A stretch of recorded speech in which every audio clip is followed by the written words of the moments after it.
오늘은 우여곡절 끝에 40년 동안 이별했다가 죽음을 앞두고 만난 형수와 시동생 이야기입니다.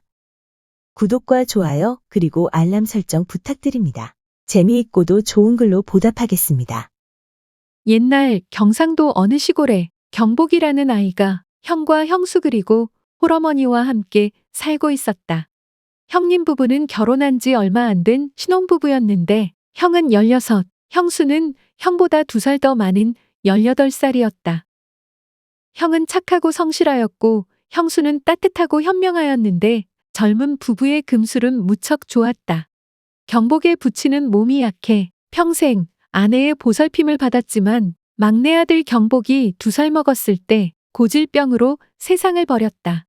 남편이 죽자 아직 그럴 나이까지는 아닌데 그 충격인지 몰라도 경복의 모친은 조금씩 노망 증세를 보이기 시작했다. 물론 일상생활을 영위하기 불편할 정도로 병세가 깊은 것은 아니었지만 딱 하나 감당하기 힘든 증상이 있었다. 그것은 큰아들 부부의 잠자리 문제에 지나치게 간섭하는 것이었다. 집은 삼간초가였는데 중간에 마루를 사이에 두고 큰 방은 시어머니와 막내 아들이, 작은 방은 형님 부부가 사용했다. 저녁이 되면 아들내외가 자는 방문 앞에 시어머니는 이불을 펴고 누웠다. 그 시절은 효행이 백행의 근본이던 시절이다. 부모에게 맞서는 것은 꿈도 꾸지 못했다. 아무리 그렇다고 하더라도 혈기왕성한 데다 사이좋은 젊은 부부가 밤을 어찌 그냥 보내겠는가. 그런데 시어머니의 그림자가 창호지에 어른거리는 것이다. 환장할 노릇이지. 그렇지만 젊은 부부의 열정을 누가 이기랴. 그 와중에도 이불을 덮고 숨을 죽인 채 부부는 나름대로 젊음을 만끽했다. 그 짓을 가만히 보고 있던 시어머니가 특별 대책을 궁리했다. 6살짜리 막내 아들을 신혼방에 집어넣은 것이다. 막내를 부부 사이에 눕히고는 시어머니는 방문 밖에서 밤새 맨눈으로 지켜봤다. 성복은 동생놈을 잡아서 던져버리고 싶었다. 눈치가 빤한 경복도 형님 방에 들어가기 싫었다. 그렇지만 어떻게 어머니를 거스르겠는가? 그 점은 경복도 마찬가지였다. 하지만 그렇게 하룻밤을 형과 형수 사이에서 자고 아니, 좀 더 정확하게 말하면 형수 옆에서 밤을 보낸 경복은 50여 년이 지난 지금도 그때의 황홀했던 밤을 기억한다. 자다 보면 자연히 형수의 가슴에 얼굴이 닿게 마련인데 그 부드럽고 탱탱하고 풍만한 가슴의 감촉을 어떻게 표현할까? 경복은 어쩌다가 보니 생긴 아이라 형 성복과 10살이나 차이가 났다. 나이 들어 생산한 아이라 어머니가 젖에 안 나왔다. 그래서 암죽을 먹고 컸는데 생전 처음 젖가슴을 만난 것이다. 너무 어릴 때라 형님 내외에 신혼을 회방 놓던 그 일이 얼마나 지속되었는지 경복은 기억에 없다. 얼마 안 있어 조카가 태어났고 젖가슴의 주인은 녀석이 되었다. 조카가 2살이 되고 경복이 10살이 되었을 때 어머니가 돌아가셨다. 몇 년 뒤 여름 호열자가 나라 전체를 휩쓸면서 수많은 사람이 죽어갈 때 형님도 세상을 버렸다. 형님이 24살, 형수님이 26살, 조카 인성이 6살, 그리고 경복이 14살 때였다. 형님이 세상을 떠난 후 경복은 형의 빈자리를 메우기 위해 썼다. 나무를 하고 장작을 패고 마당을 쓸었다. 봄이 되면 논을 갈고 씨를 뿌리고 가을이 되면 추수했다. 그런 그를 바라보는 형수의 눈빛은 늘 깊고 서늘했다. 그녀의 눈빛 속에는 슬픔만큼이나 고마움과 안쓰러움이 서려 있었다. 어느 서늘한 가을 저녁 형수가 마당에 홀로 서 있었는데 쓸쓸히 지는 해를 바라보며 혼잣말했다. 그 사람이 없으니 이 집이 너무 크네. 그 말이 시동생의 가슴에 비수처럼 꽂혔다. 삼간초가가 크면 얼마나 크다고. 형수는 추워 보였다. 형수의 뒷모습을 바라보던 경복은 그만 고개를 숙였다. 형의 부재를 아슬아슬하게 견뎌내고 있는 형수를 바라보다가 자신도 모르게 예전 어릴 때의 감정이 되살아났기 때문이다. 시간이 흐를수록 경복은 혼란스러워졌다. 형을 향한 존경과 그리움, 형수를 향한 애틋함과 죄책감이 얽혀 그의 마음을 짓눌렀다. 형수가 주는 따뜻한 차 한 잔, 지친 그에게 건네는 짧은 위로의 말, 손끝이 스칠 때 느껴지는 떨림이 점점 더 그를 괴롭게 했다. 형수도 마찬가지였다. 한 집에서 마주치는 시간이 늘어날수록 그녀는 시동생에게서 형의 모습을 보았다. 말투나 표정, 사소한 습관들마저 형을 닮은 그가 곁에 있는 것이 위로되면서도 동시에 그녀를 혼란스럽게 했다. 그럴수록 두 사람은 서로를 피하려 했지만 시선은 자꾸만 서로를 향했다. 그런 감정을 숨긴 채 형수는 친동생처럼 시동생을 돌보았고 시동생도 형수를 어머니처럼 따랐다. 하지만 마을 사람들은 두 사람 사이를 오해하고 모이면 수군거리기 시작했다. 어느 날 서당에 갔다 온 조카가 이상한 소리를 했다. 그 소리를 들은 경복은 자신을 나무랐다. 이상한 소리를 충분히 들을 만했다. 내 마음이 이런데 마을 사람들이 어찌 모르겠는가. 누구를 사랑하고 말지가 내 의지대로 된다면 얼마나 좋을까. 하지만 안 되는 것을 어쩌겠나. 내 안에 뜨거운 욕망이 있는 것을 부정할 수 없다. 게다가 그 욕망을 이겨낼 힘이 내게는 없다. 형수와 조카 그리고 돌아가신 형님을 욕되게 하기 전에 이 고리를 끊어야 한다. 정면으로 붙어 이겨낼 재주가 없으니 도망가자. 비겁하지만 그 방법밖에 없다. 돌이킬 수 없는 일을 저지르기 전에 떠나야 한다. 경복은 결심했다. 그날 저녁 형수의 방문 앞에 잠시 섰다. 방 안에서는 배짜는 소리가 들려왔다.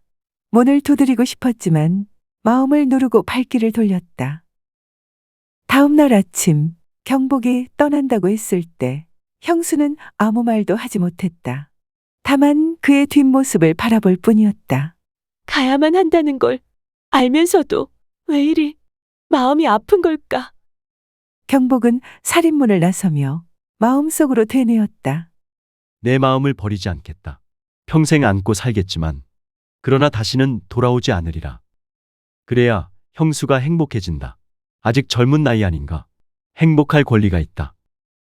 장가갈 나이에 장가를 가는 대신에 집을 떠나는 시동생에게 형수는 죄책감과 그리움을 동시에 느꼈다. 어디를 가더라도 좋은 색시 만나서 잘 살기만을 바라자. 집은 더 텅 빈 것 같았고 바람 소리는 더 쓸쓸하게 느껴졌다. 남편 잃은 슬픔이 아직 채 여물지도 않았는데 시동생을 떠나보낸 아픔이 그 위에 무겁게 내려앉았다. 경복은 그 길로 해인사에 들어갔다. 마음에 있는 심화를 꺼야만 했고 몸과 마음을 그대로 놔두어서는 안 됐다. 행자 생활은 혹독했다. 해가 뜨기 훨씬 전 목탁 소리에 맞춰 일어나 대적광전으로 향했다. 가장 먼저 하는 일은 예불로 부처님께 절을 올리며 하루를 시작했다. 예불이 끝나면 물깃기, 장작 패기, 부엌일, 채소밭 가꾸기, 방 청소 등 하루 종일 온갖 허드렛 일을 도맡았다. 휴식 시간은 거의 없었고 절집의 각종 일거리를 받아 수행하면서 생각이라는 것이 생겨나지 않도록 몸을 혹사했다. 번뇌와 욕심과 아상이 빠져나간 그 자리에 수행하고 경전을 읽어 부처님 말씀으로 채웠다. 행자 생활 2년이 지난 후 구족계를 받았다. 비로소 성명을 버리고 불승 정효가 되었다. 강원에서 경전 공부를 한 다음 선방으로 갔다. 온수행각의 구도자라 일정한 거처 없이 떠돌아다니면서 부처 같은 소리가 아니라 부처 같은 행동을 하려 했었다. 40여 년의 세월이 흘렀다. 정효 스님의 마음은 점점 더 바다처럼 깊어졌고 넓어지며 청정해졌다. 형수에게는 아무런 연락도 하지 않았다. 마음으로는 늘 그리워했지만 수행하는데 걸리적거리지는 않았다. 그러던 어느 날 어떻게 알았는지 조카가 해인사로 찾아왔다. 스님, 어머님이 아주 편찮으십니다. 뵙고 싶어 합니다. 오래 버티기 힘들 것 같습니다. 망설이지 않고 바로 출발하여 고향으로 갔다. 40여 년 전 떠난 그 집은 옛날 그대로였지만 많이 낡아 있었다. 담장은 기울어졌고 마당에는 낙엽이 수북했다. 방 안에서 밭은 기침 소리가 들렸다. 정효는 천천히 문을 열었다. 형수님, 누워있던 형수는 소리가 나는 쪽으로 고개를 돌렸다. 온통 하얗게 센 머리에 밭고랑 같은 주름살이 팬 얼굴에는 지나간 70여 년의 세월이 깊이 새겨져 있었다. 형수는 힘겹게 눈을 떴다. 그리고 한동안 말없이 그를 바라보다가 입을 열었다. 오셨어요.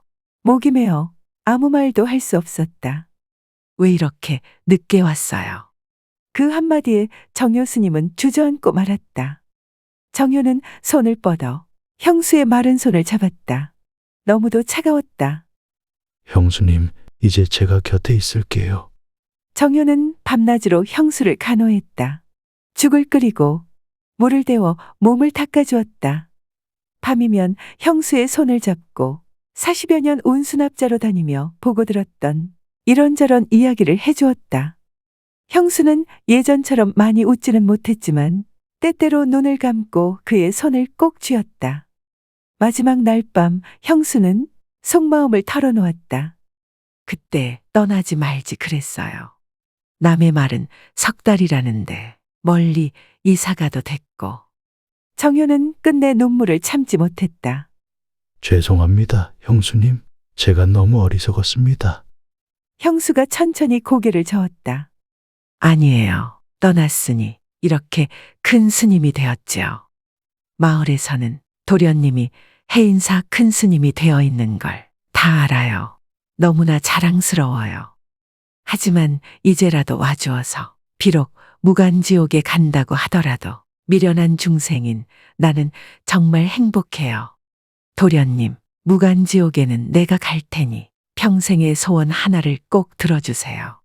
그 소원이 무엇인가요? 도련님 옆에서 하룻밤 자고 싶어요. 정효는 형수의 소원을 들어주었다. 형수 옆에 누워서 꼭 껴안고 잤다. 부처 같은 소리가 아니라 부처 같은 행동을 하고 싶었다. 밤사이에 형수는 정효의 손을 잡은 채 조용히 눈을 감았다. 형수를 땅에 묻고 아침 저녁으로 염불하면서 형수의 극락왕생을 정효는 기원했다. 49제를 지낸 다음 불승 정효는 해인사로 돌아갔다. 들어주셔서 고맙습니다. 용어 풀이와 참고 문헌 그리고 자료 출처는 명기만 하고 따로 읽지는 않겠습니다. 참고하시기를 바랍니다.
소우쿨 극장은 일주일에 2번, 매주 화요일과 토요일, 오전 11시 전후에 이야기 올리는 것을 원칙으로 하겠습니다.